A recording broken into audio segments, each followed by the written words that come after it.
It's cool, it's groovy, it's number one, the Led Zeppelin. The Led, what? The Led Zeppelin, but I'm afraid that you and other dads like you, Bob, may never have heard of them.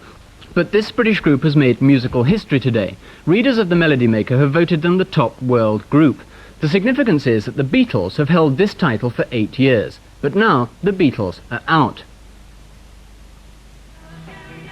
8 years ago, the Beatles were 4 clean-cut and clean-shaven young men who had a happy knack for songwriting.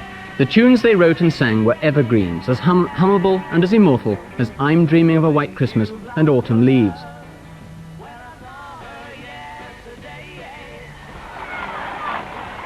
But a new generation was growing up, a generation to whom Bing Crosby and the Ink Spots meant nothing, a generation that demanded a new kind of music, music like the music of the Led Zeppelin. I think that the last year has seen a bit of a revolution in popular music and the death of the personality cult.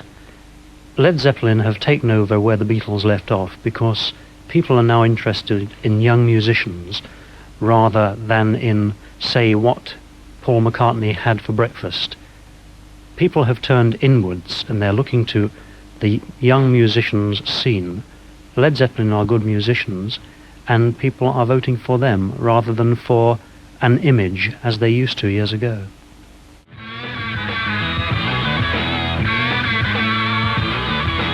The Beatles ran for 8 years, and when one thinks of a song of theirs, Yesterday, which had all sorts of variations played upon it, do you think as musicians you'll be able to last as long as 8 years? Do you think you'll be inventive enough? You know, the old thing about being able to whistle a tune, being able to hum the tune as you go away, I don't think I could hum any of your stuff. No, but I think it's changing. That's the main thing, you see. I think that's why the awards have changed, because the kids are changing for a start.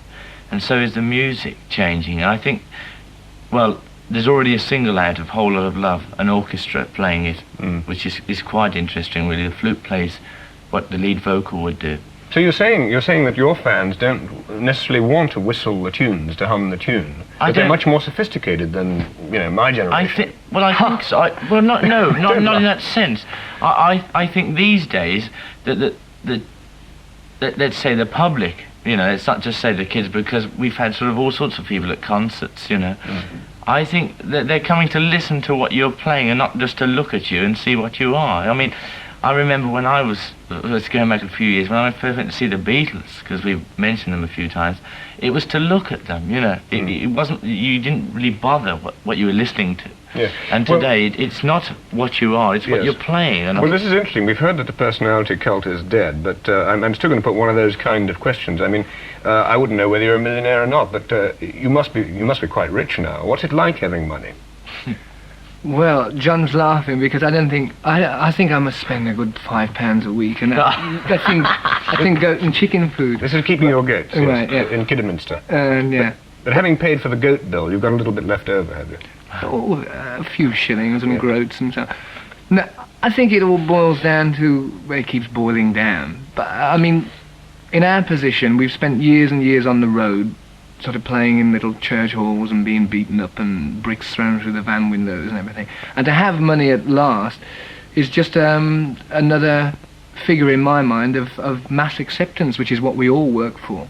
I mean, everybody, however much they like to deny the fact, really wants in the end to be accepted by the majority of people for being either a talent or a commodity, you know. I think that we've reached that stage now, and it's left to us to keep on coming up with something good, so as we'll be at the Melody Maker Poll Winners Awards, blah blah. Yeah, for a few years to come. Yeah.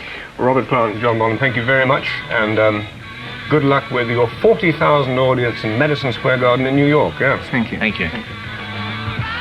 The Led Zeppelin voted by the fans the #1, the world's #1 group, and first time actually on British television.